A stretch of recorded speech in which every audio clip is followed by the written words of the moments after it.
Welcome to Theology for the People. My name is Nick Cady, and on this episode, I'm joined by Miles DiBenedictus. Miles is the pastor of Cross Connection Church in Escondido, California. He's also a PhD student at Southern Seminary, and he's on the board of Enduring Word, the Bible commentary online with Pastor David Guzik. In this discussion, we talk about Miles's PhD research, which he's doing on ethics and AI, and how all of that has to do with the big topic of epistemology, which is the study of knowledge. How can we know things that are true? How can we know what we know? And we're going to talk about why this discussion is actually more important than might first appear for how we do theology, but also how we think about ourselves and how we interact with the world around us. It's a great discussion. I hope you'll enjoy it, and I will be back at the end with some closing words.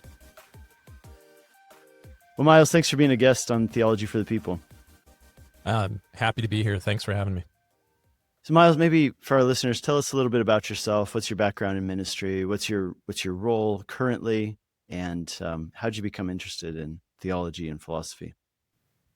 Yeah, I think that you and I may have similar trajectories into ministry within Calvary Chapel. I attended a Calvary Chapel through grade school and high school, and then came into the ministry as a ministry intern at 19, really to focus on kind of the technology side of the church, to take care of networks and build a website. I started to learn how to do that sort of stuff when I was in high school. And then, you know how it is within Calvary Chapel, next thing you know, you're teaching youth ministry or something, which is exactly what I did. And then slowly, progressively expanded that in various ministry things and became the pastor of the church that I grew up at 17 years ago. So I've been pastoring what was Calvary Chapel Escondido. We changed the name to Cross Connection Church about 14 years ago. And so that's how I came into the ministry. But, you know, as a result of that, and really I guess I could say the exhortation of a mentor of mine, probably about 12 years ago, I started to engage in academic pursuits, and one thing led to another. And so now I'm like deeply ingrained in academia, working on a doctorate, and in areas that may seem kind of weird for a pastor, but they're things that are really interesting to me and I think have huge impact in culture today. Yeah, that's really cool. So you're currently studying at Southern Seminary, if I remember. And is that where you did your undergrad work too, or is it just where you've been doing your PhD? So like a lot of Calvary Chapel guys, I don't have an undergrad degree. I was able to, I read a whole bunch of the accreditation documents for the Association of Theological Schools and found that there is a bypass especially for international students, to step into a master's program without an undergrad degree. And so using that, I came into a master's program. They have a master's by exception program at Gateway Seminary, which was formerly Golden Gate Seminary. And so I did an MDiv at Gateway. And then immediately after that, I stepped into a Doctor of Ministry program at Southern Seminary. I've always been interested in apologetics. And so they had a Doctor of Ministry in apologetics, and I entered into that. And then when I was basically done with all of my coursework for my Doctor of Ministry and getting ready to do the project or thesis phase, my doctoral advisor, who is one of the professors at Southern Seminary, he asked me to become his PhD student, which meant completely starting over. And so I started over in the PhD program about a year ago in ethics and public theology, or applied theology. And so that's really my focus now. So much to like the dismay of my wife, who thought I would be done this last month in May, which was the plan. I would have finished my Doctor of Ministry in apologetics. I'm kind of at square one working on a PhD in ethics, which will at this point probably take 3 more years, depending on whether or not they give me the credit that I'm hoping they'll give me for my previous work, but we're still trying to sort that out. Yeah. Yeah, my wife's not real excited about me going back to school. I really miss being in school, and but she was like, just please don't go to school for a little bit. So I think my wife was really hopeful that I would not do it, but I immediately went from the MDiv program into the Doctor of Ministry program, and only took about a 4-month break as I was waiting for all the application stuff to go through. So she was also doing her master's in nursing. My wife's a nurse practitioner. And so we did our graduate degrees together, and she was very happy for me to be done and her to be done, and I'm not done. So yeah. What would you say to people who kind of like question Why should pastors spend time and energy and money getting graduate degrees? Yeah, that's a really hard one for me to answer, to be honest, because a lot of people ask me, why are you doing this? And I have seen this entire endeavor as a key to open future doors. I mean, there's no such thing as a promotion as the senior pastor within a Calvary chapel if you get a better degree. So I don't foresee a future where I'm not doing what I'm doing, pastoring the church. I've been here for 17 years as the senior pastor, and I've been a part of the staff for 26 years. So I don't imagine that I'll do something differently, but I see it as a key to open future doors. And I'm one of those people who can't stand not learning new things. So if you're a person who really loves to learn, there's no better place than to kind of step out by faith into academia, where you're going to be challenged to read and learn widely things that you probably otherwise wouldn't read unless you had a deadline to finish a paper. So yeah, if you're one of those learners, you might as well try it. Yeah, I felt like the deadline thing was what really helped me. Like having a deadline, having something I needed to complete, because now I've got plenty of books and I've got time to read those books, but it's because there's no fire under me, it's more difficult to like find the motivation. Yeah, when like most of my assignments are due by, midnight on Monday. And so, when I'm in a seminar and reading a book, it's like you have until Monday to finish that book and write that review or whatever it may be. And it can be a real challenge. That means there are mornings where, all right, you're getting up at 4 a.m. and reading for 2.5 hours before you help the kids go off to school, or staying up late. And fortunately, I'm one of those people who can function pretty well on not a ton of sleep. So Yeah. that's kind of how I've been going. So that and coffee has been very helpful. Very cool. All right. So right now, before we get into the main topic that I want to talk about, which is epistemology, I do want to ask about your seminary thesis, your PhD thesis. So it's on AI ethics. Can you just share a little bit about that topic and maybe some teasers or insights? Right. So as I said, I kind of came into the ministry right out of high school. I did one semester at Calvary Chapel Bible College and then was invited to be an intern at the church. And really, I came into the ministry through a technology path that I had developed abilities and skills with technology through the 90s. And so they brought me in to fix computers and make the website and do all that sort of stuff. And then right as I was beginning my doctor of ministry, I started that in January 2023. And just month and a half before that is when ChatGPT released. And so I had been following the progression of OpenAI's development of GPT. In fact, we tried to use it. I'm on the board of Enduring Word. We tried to use it, or I did, to try to train GPT-2 using David Guzik's commentary.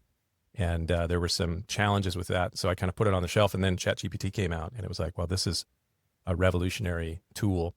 And immediately my mind started to go to a lot of things I've been reading for years about what will this mean for society? What will this mean for work? What will this mean as AI begins to take a larger role in society?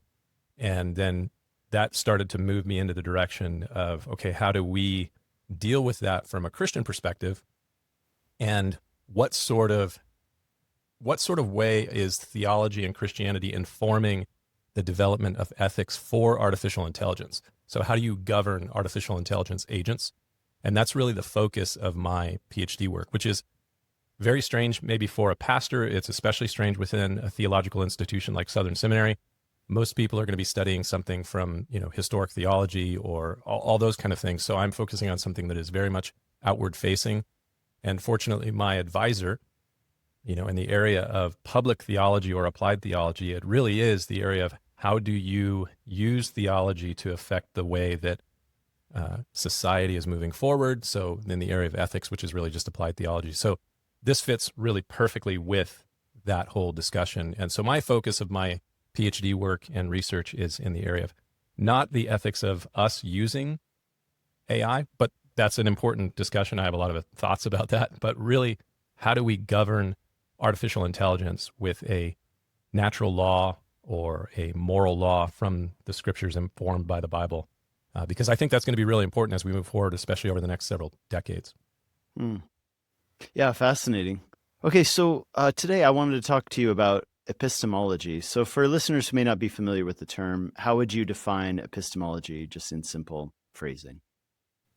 Yeah, I think part of that needs to go back even a little bit further to just kind of classic philosophy, because epistemology is a portion of classic philosophy. And when you talk about classic philosophy, you're talking about three different things. You're talking about metaphysics, which deals with reality, and epistemology, which deals with knowledge. And then the outgrowth of both of those things is ethics, how you behave. So my PhD work is in ethics, but really it's kind of goes with those three things. So, what is reality is the question of metaphysics. And then what do we know and how do we know it is really the discussion of epistemology. And then from that flows ethics. So my most recent work, which kind of started our conversation about this originally, was I was doing a seminar on epistemology and really kind of digging in deep. So it really does come down to a theory of knowledge. What do we know and how do we know it?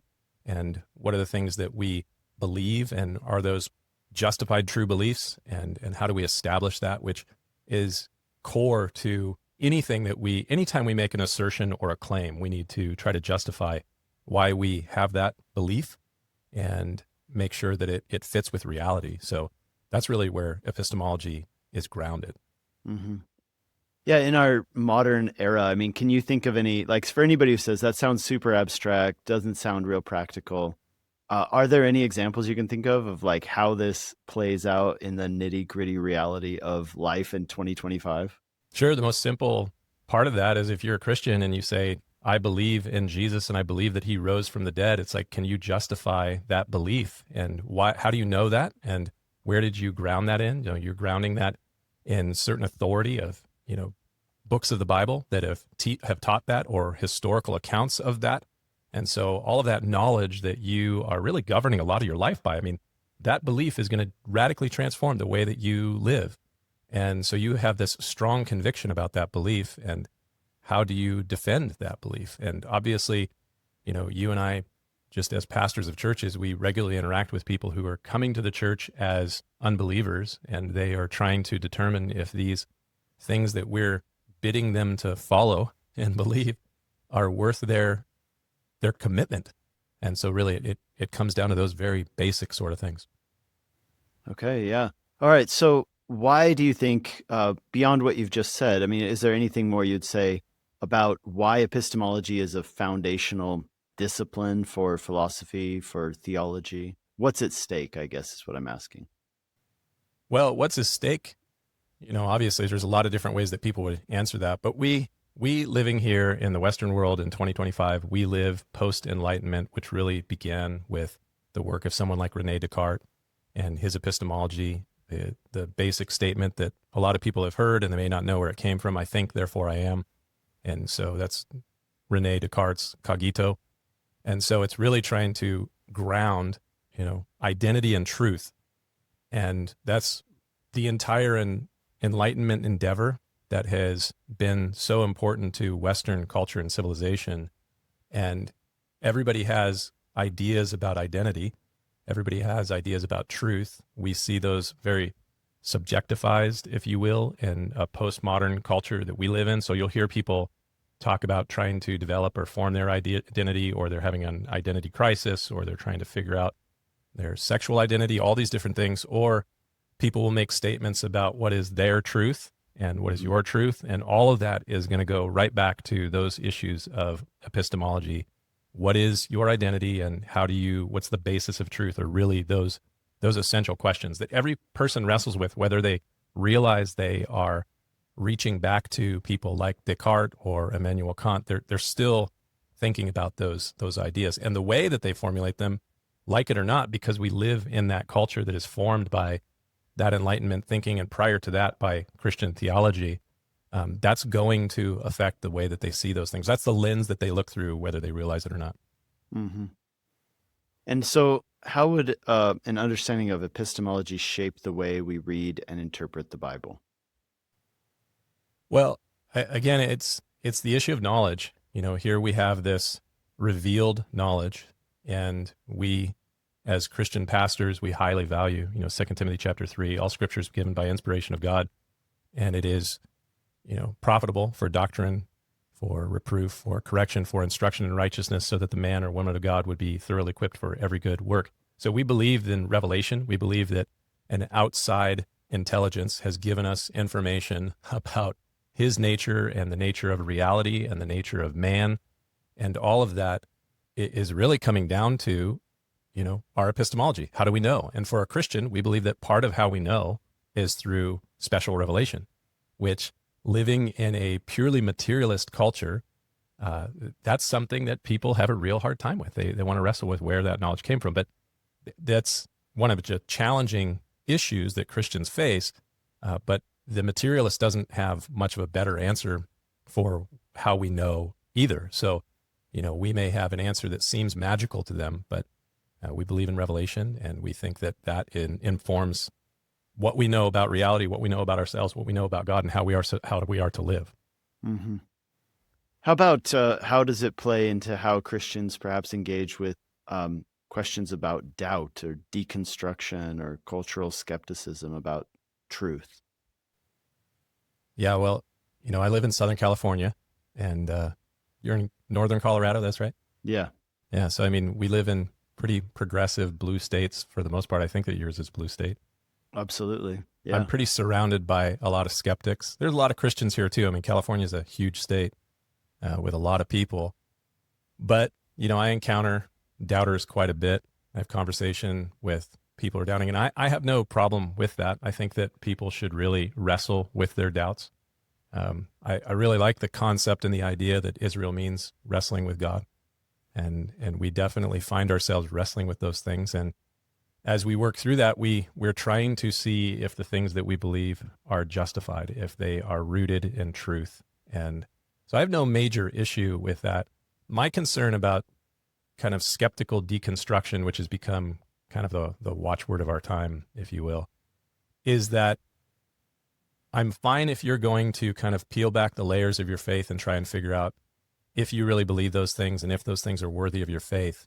But it's kind of like, don't throw everything out of the last 2,000 years of theology and history just because you grew up in an expression of Christianity that maybe you didn't like.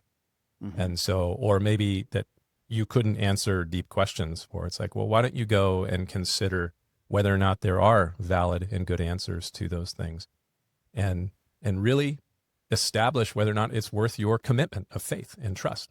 So I'm perfectly fine with someone being skeptical. I kind of am by nature pretty skeptical, and I want to be able to try to figure out what are the arguments for and against the things that I either believe or commit myself to, and then to see, is it justified?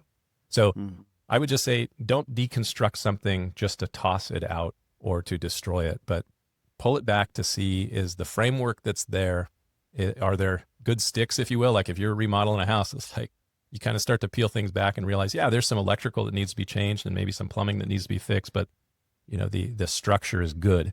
And I think that's something people should really consider if they're going to kind of peel everything apart and deconstruct it. So don't just deconstruct it to throw away. Try and see, is there value to this? And is it true?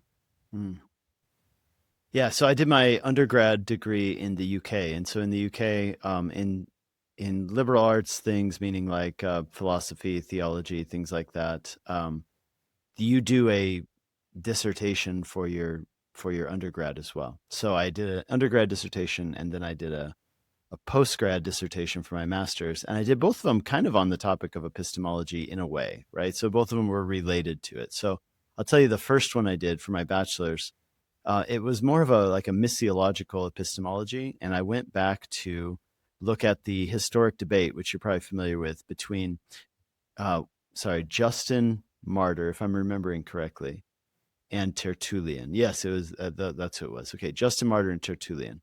So Justin Martyr, if you remember, he had been a Greek philosopher who was converted to Christianity, and he believed that Jesus was the true philosophy, that Christianity embodied the true philosophy. And his main approach was that actually a lot of the people who had come before him, meaning Greek philosophers, including Plato, that he had gotten a lot of things right. In fact, he called he said that Plato was almost like a Christian before Christ, in the same way that Moses was a Christian before Christ.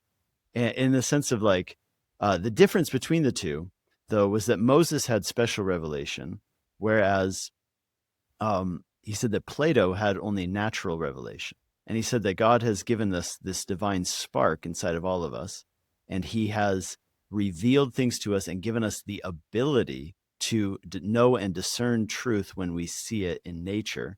And essentially, Plato and some of the other Greek philosophers had taken what can be known naturally through general revelation, and they had taken it as far as it could take them. But you can't come all the way without the special revelation, which comes through the scriptures and ultimately through Jesus, the living word of God. Okay, then you had, though, a guy who pushed back against that, which is Tertullian, and his famous phrase, "What has Athens to do with Jerusalem?" And his whole thing was, we don't need Greek philosophy. Like, we have everything that we need for life and godliness given to us by God through the word of God. And I kind of tried to trace that through a missiological history where you have guys like Boniface, for example, who cuts down like the sacred oak tree in Germany and says, no, we're burning down all the pagan temples and we're starting over. Versus a guy like, let's say, even Patrick of Ireland, who repurposes pagan temples and turns them, and his whole symbol, right, is the cross over the pagan circle, like the domination or the victory of Christianity over paganism. And then saying, okay, there were some things you got right, but you didn't get it all right. And anyway, I'm just curious if you have any thoughts on that epistemological debate. Well, I think this debate that you're talking about, it shows up constantly, and it is kind of fascinating. I mean, even if you bring it into kind of 19th, 20th century and into 21st century debates between kind of presuppositional apologetics versus evidential apologetics, or if you really look at these as kind of conservative versus liberal ways of viewing the world, you know, they tear it all down and let's start over as kind of a liberal mindset. The conservative of, well, what is good here that we can continue to maintain is more the conservative view. So you have these conflicts throughout history, and you can see various individuals kind of rise up who propose an answer, and then someone either in their time or a century later will come up and kind of rebut their answer. So you see these conflicts constantly. And it really does come down to fundamental sort of views of how we understand who we are and our place in reality. And so these are the major discussions of philosophy, which the danger in this, and I just had a conversation with the group of guys in the seminar that I was doing in Kentucky a couple of weeks ago, is that it can default into what like the average person looks at as just kind of like philosophical navel gazing, like, why does any of this matter? And this is just dumb. But these things end up completely reordering cultures, the way that people think about these things and the way that we live. And kind of the great question of the apologist Francis Schaeffer, you know, how shall we then live? It is really comes on the heels of a lot of these discussions of reality and knowledge. And that's where ethics comes into, you know, what's the ought of all this? And this changes the way that a society is really working itself out. You know, I'm going to begin a series this weekend, and we're going to do it through the summer. This is the 1700th anniversary of the Nicene Creed, 325 AD. So here we are in 2025. So we're going to take the summer for about 13 weeks and just kind of take some of the basic things out of the Nicene Creed and go into those sort of issues. And just the beginning of the statement of the Nicene Creed, we believe in one God. This is a unified communal statement of belief that orders a person's truth and identity. You know, what it really builds for them everything about their life that flows from that, their belief and practice. And then, like what I already mentioned, the epistemology of the Enlightenment that started with René Descartes, I think, therefore I am. You have these two totally different. We believe in one God, establishes truth and reality, and all of that derived from that for Christianity for the next 1700 years. Versus, I think, therefore I am. And just think how that concept, that re-centralizing, if you will, of truth and identity in the person, in the individual, how that's affected Western culture. I mean, just look at America in 2025 and the individualism of America in 2025. Where's that come from? I would argue, and I think that you can prove it historically, that it really starts with that Enlightenment thinking and how that continues to progress through thinkers like John Locke or David Hume and Immanuel Kant, and on into Romanticism and then postmodernism and all those things that flow from it. But it really starts with this spark of an idea that is like moving away from finding truth and grounding it in who we are in our union with God to just the individual. Mm-hmm. And that has huge ramifications, even though, if you just look at what these individuals say, you say, like, man, a lot of the things that these philosophers say are hard to understand. It's like, what value is this at all? But it ends up completely reordering cultures. Mm-hmm. I remember that was, I took a 1-year philosophy course as part of my undergrad. And I remember as I was going through it being like, this is the most difficult class I've ever taken, because some of this stuff just seems so abstract. Like, how do you even make sense of like what these people are saying? And then there was this point at which it all started to click. And I was like, oh, so that guy's view has these implications. And here's how it played out historically. Here's how it's still playing out. And there's a guy who did that recently, and I actually had him on my podcast talking about creeds. But he's a British guy, and you would know the book. It's is it Strange New World? Was his book? Let me just look up very quickly who that was by. And it was I had an accident a few years ago. I remember this. Yeah, your snowboarding accident. Yeah, that's right. This was the book that I read during that time. That yeah, and I mean, it was like actually like being laid up on the couch gave me the time to really read it. And I was like, this is brilliant. He's tying together so many things that I've studied and thought about. Okay, his name is Carl Trueman, and he's actually, yeah, he's been on the podcast. His book is called Strange New World, and he had another book before that, The Rise and Triumph of the, was it Individual Self or something like that? Something like that. Yeah, I read that book. In fact, I had to read that book in my Doctor of Ministry coursework for apologetics. So his work is really good. Carl Trueman's stuff is great. Yeah. Oh, The Rise and Triumph of the Modern Self. And he talks a lot about expressive individualism and how it has played out. And he even refers to cultural amnesia, right? Like we've forgotten a lot of things that came in the past. And so, anyway. Yeah, we have these cultural values and philosophies or worldviews. Some people don't like the term worldview, but we have them whether we realize it or not. And they're informed by something, but we don't really know the historic roots of where they come from.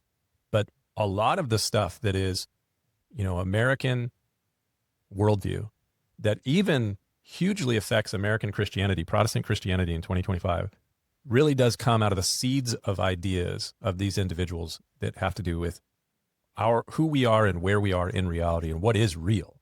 Mm-hmm. And that's affecting the AI research too. So when you look at everything that's happening with the development of AI, this really comes down to theories of knowledge as well. Like, how do we acquire knowledge? And then we try to build these neural networks that are in some sense kind of constructed on what we understand about cognitive science and neuroscience have to do. Like, if we can build the brain in silicon, then can we give it a whole bunch of information, and then can it become intelligent and to the point that it mimics humanity and it surpasses Alan Turing's the Turing law.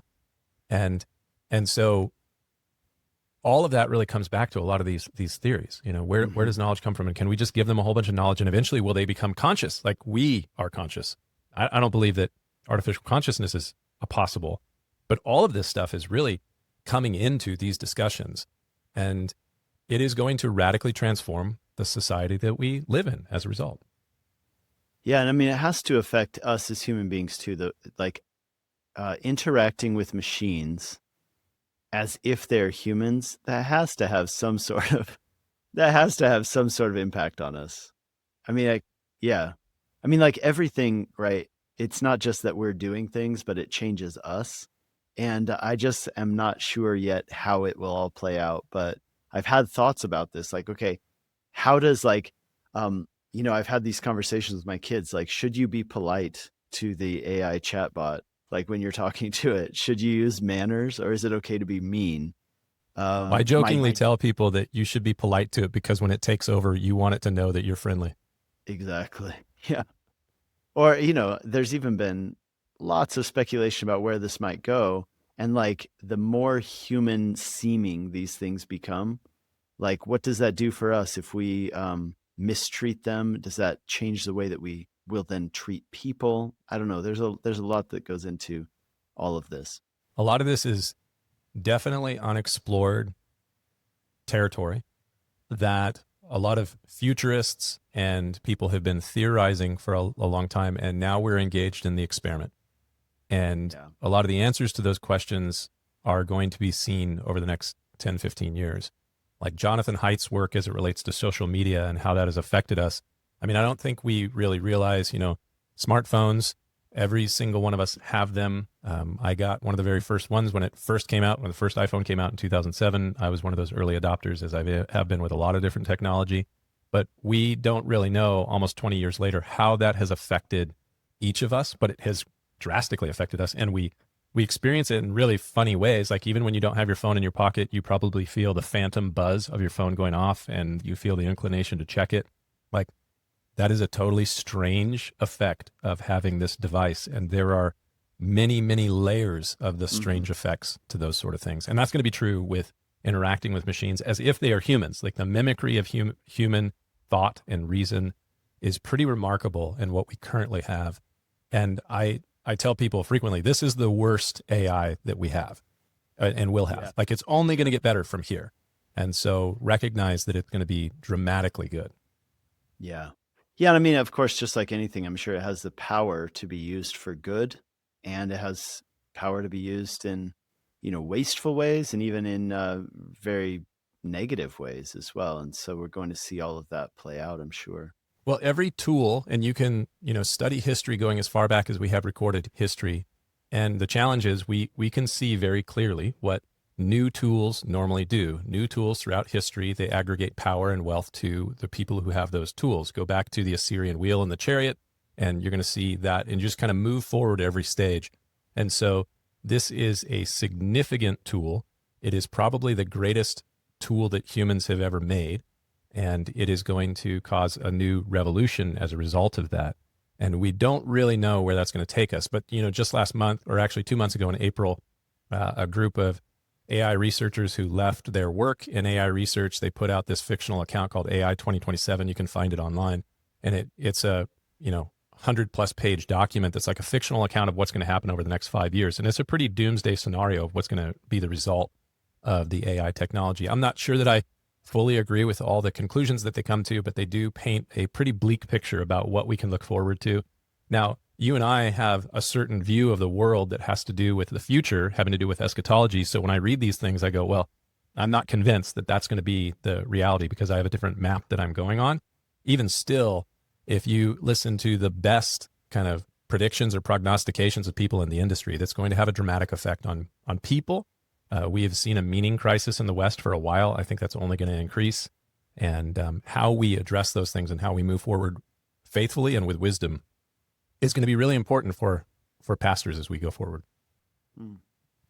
Well, I'll tell you a little bit about my master's thesis and like how that had to do with epistemology. So that one was particularly about Scripture. So there's this idea from the Reformation that Scripture is perspicuous, which means that it's clear. It's the opposite of being obscure, right? Perspicuous. So the idea is that the Reformers, clearly taught, and like Zwingli wrote a whole like article on exactly what he meant by this. Luther wrote The Bondage of the Will, which essentially is about this, and Calvin had writings about this too. But basically, they all said that, and by the way, it's codified in the Westminster Confession, that a person who has normal human capacities should be able to read the Scriptures, and not everything is equally clear in the Bible, but the main point and what is needed for salvation and faith and walking with God. These things are explained and can be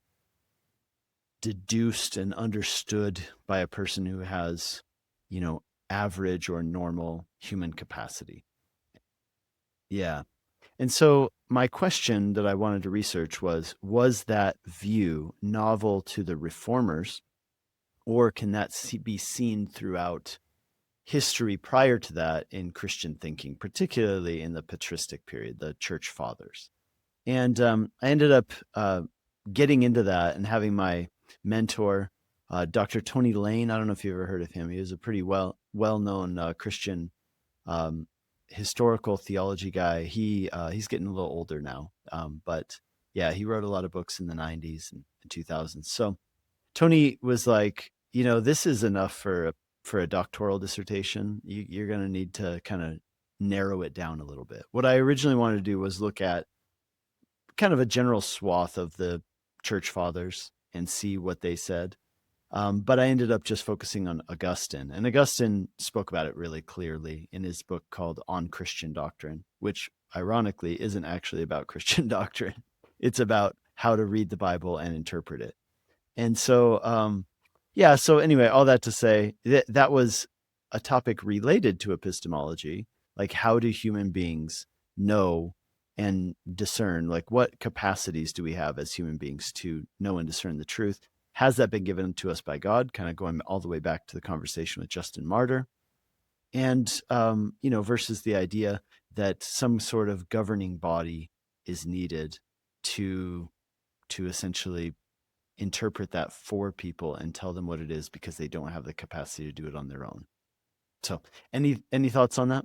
Yeah, I think that when you start to do research like you did for that thesis, or you start to dig down the hole, if you will, of these sorts of ideas and thoughts that we have, you realize that they go much further back in history than you first realized. Yeah. And they may not have been articulated fully formed or perfectly by those who imagined or thought them, but you start to see traces of them. Like when you get to Calvin and you get to Calvin's sensus divinitatis, this innate understanding of the divine, this sense of the divine that he has given into us. You can take that all the way back to Paul and the law written upon the heart in Romans chapter 2. And so you can see that these things are not something that is necessarily novel, but it's just articulated in a way that is clearer, or kind of really exposes a little bit more of what exactly is meant by that. And, you can see it in Augustine, you can see it in Paul, you can see it in Aquinas, you can see it in Calvin, you can see it in other reformers. You bring it up to like Alvin Plantinga, and, modern day philosopher, who also is talking about these exact same things. And he's kind of pulling in when he talks about warranted or warrant instead of justification for belief. And so when he starts to talk about warrant, he goes back to Aquinas and Calvin, and he really uses their model to try to develop a lot of these ideas of how we know things. But really what you're coming down to, when you look at that statement, I think, therefore I am, from René Descartes, and then you fast forward to Immanuel Kant. Immanuel Kant is saying that, well, you can't even think unless you have some sort of a priori framework to think through. So he is saying that there's something before just the I think that discovers identity. And so that really is connecting to this whole idea of there's something that is hardwired, is the way that I would say it. It's kind of like firmware that we're created with that gives us even the ability to be able to perceive and think, and to be able to formulate understanding of the world. And obviously, as a Christian, when you go to biblical anthropology, we're going to say that we think that has something to do with the image of God. So now we're going back to the oldest documents, Genesis chapter 1, 26 through 27, the image of God, he created them, male and female, he made them. So God breathing into man the breath of life, and him becoming a living being, or soul, it's translated in the King James Version from Genesis 2:7. A lot of these issues of what we think about how we know and we frame the world go, for the Christian, all the way back to us being created in the image of God.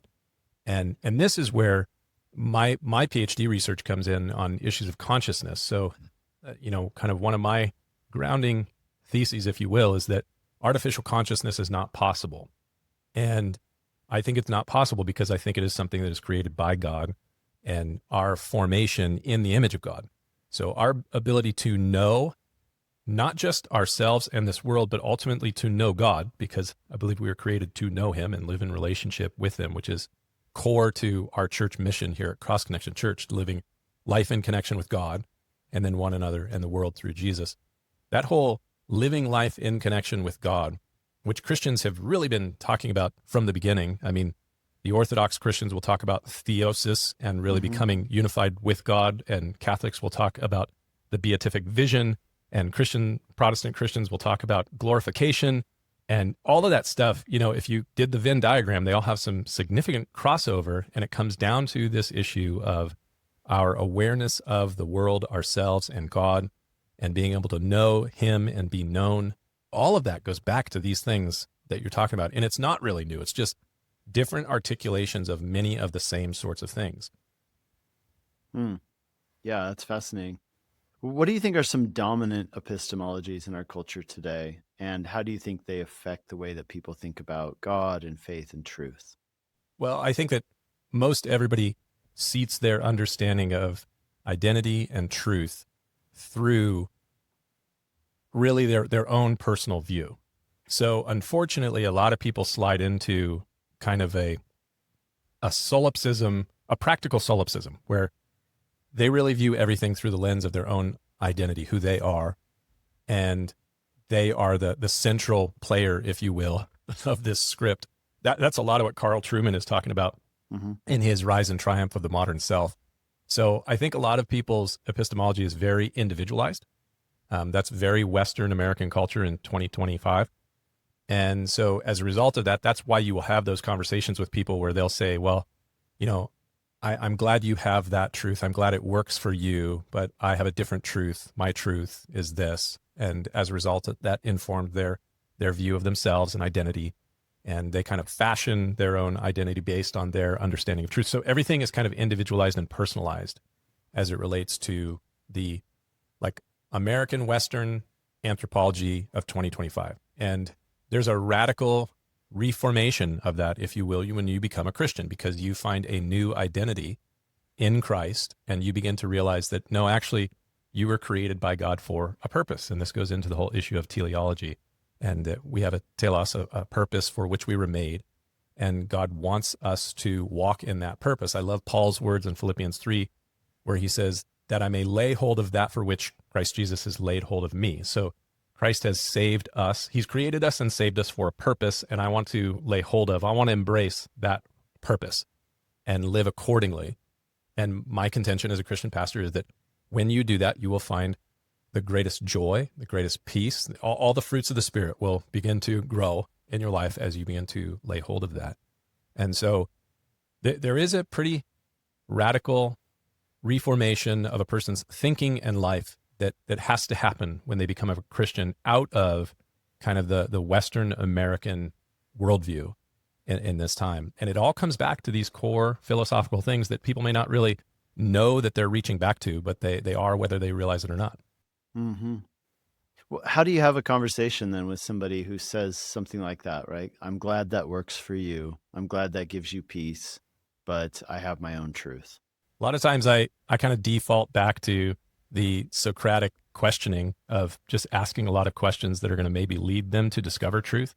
I mean, I can try to hammer people with my apologetic, if you will, my reasons for why I think the way I think and believe the way that I believe. And if they ask me questions, I'll probably say that. But a lot of times I just like to ask people questions and help them try to figure out whether or not that view they have holds water. And I'm not convinced that it will.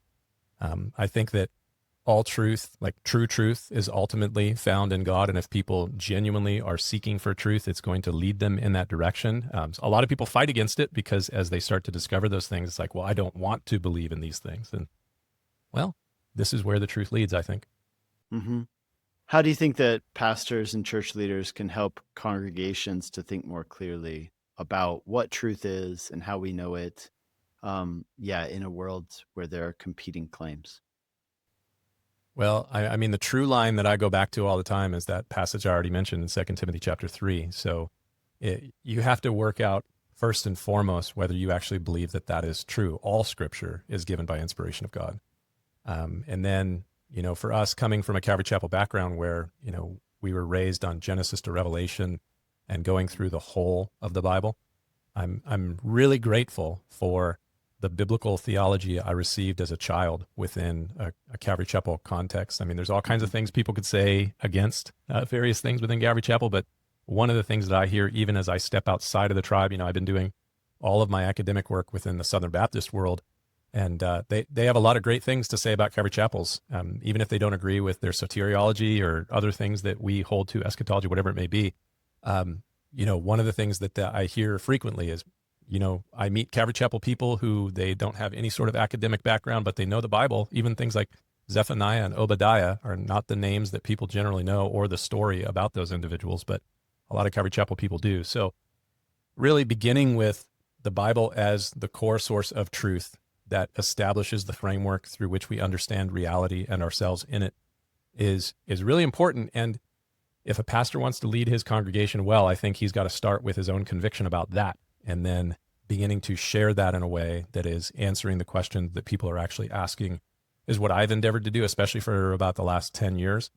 I have intentionally tried to form the messages that I preach in a way that they would speak to skeptics. So I'm definitely trying to teach the Christian who's been a part of the church for a long time, but I want to assume the questions that are being asked by a skeptic and try to figure out how do I articulate this passage. We've been going through Luke. How do I share this passage in the Gospel of Luke in a way that a skeptic is going to go, wow, you're answering some of the questions that I have. And now I have a little small contingent of avowed atheists who attend my church. One of them this last week, we partook of communion. He sent me an email afterwards. We're having a baptism this Sunday as we're celebrating Pentecost, which is the birth of the church. So I talked about baptism a little bit, and we partook of communion, and he said, this is the first time that I really started to pause and think, like, I'm an atheist, but should I partake of communion? He hasn't to this point, and should I engage in baptism and just kind of see if maybe that works? So my answer to him is no. Obviously, this is for believers, but I do find it fascinating that an avowed atheist is willing to come and hear, and I think eventually he's gonna have a shift in his faith. Wow, that's really cool. Yeah, just recently, Pastor Brian Broderson and I got to speak with Justin Brierley for the CGM podcast, and this is something that he is seeing as a strange rebirth of faith. Yeah, and he was talking about some amazing examples of very similar things like what you're talking about. So I pray that continues and that God would help us as leaders to be used in those spaces. So yeah, a lot of this really started. I started to see it, and I made an intentional shift in the way that I articulate things, beginning in 2016 with the rise of Jordan Peterson. Mm-hmm. And I wrote about some of those things for the CalvaryChapel.com website at the time.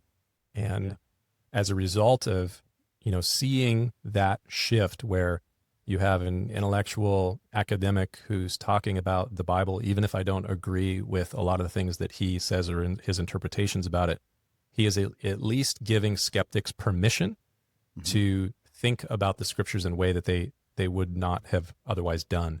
And so he ends up being this very weird gateway drug to atheists stepping into the church.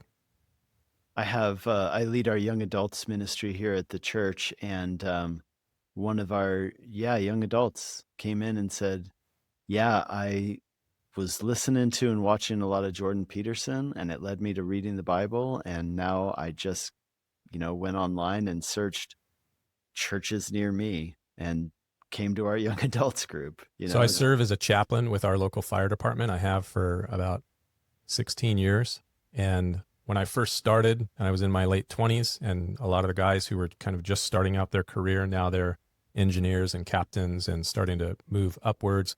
And several of these guys, they're kind of like the quintessential firefighter, young, strong, very athletic and, into the work in a big way. And a number of them were avowed atheists. I could tell that they would get a little uncomfortable when the chaplain would come and ride, especially since I show up looking like this. Like I don't look like a firefighter. But over time, there's been this interesting shift, and a few of the guys have now become Catholic. But their move towards faith from atheism started with Joe Rogan and then moved to Jordan Peterson, who they heard on Joe Rogan. And then they started to investigate more of the things that he was saying. And the next thing you know, they're asking questions that they otherwise would not be asking and moving towards faith. And so it's a pretty interesting process. Yeah, absolutely. Well, just in wrapping up, if you could leave listeners with one encouragement about why thinking about epistemology matters and how it applies to their life and the Christian life, what would that encouragement be? Well, I have long thought that Socrates was right when he said the unexamined life is not worth living. And so I'm one of those people that wants to understand the cosmos, the world that I believe God has made. And I not only want to understand the world that we live in and our place in it, but I want to understand the one who made it. And so I think it's good to dig into as much as you can the revelation of God in the scriptures, but then as much as possible to try to get to know the world that God has made, the way he has made it, his place of us in it, and then through that to get to know him. So I would just encourage people that I think Socrates was right, and I think that you should dig deep into comprehending God, because Ephesians chapter 2, verse 7 says that in the ages to come, we will continue to grasp and understand the riches of his grace. So it's going to take, I guess, all of eternity for us to fully grasp who he is. So you might as well get started now. Awesome. Well, if people want to connect with you further, or they want to listen to your teachings from your church, where are the best places for people to do that? Yeah, you can find our church at ccchurch.com. So just 3 C's. And that's where all of our content is, our YouTube channel for Cross Connection Church. You can find me on, I am on X, although I've kind of taken a hiatus and stepped away from social media for the most part, but I do check it from time to time. So at Pastor Miles, and then pastormiles.com is my personal website. So that's kind of like the places you can find me. I'm on YouTube at Pastor Miles as well. So awesome. Hey, thanks so much for your time today. I appreciate it. Thanks, Nick. Thanks for listening to this episode of Theology for the People. New episodes are released on Mondays, so make sure you subscribe on your podcast app or on our new YouTube channel, and that way you'll be notified when new episodes come out. If you'd like to support this podcast, one of the best ways you can do that is by sharing this episode with somebody else and by leaving a rating or review on your favorite podcast app. Until next time, God bless you.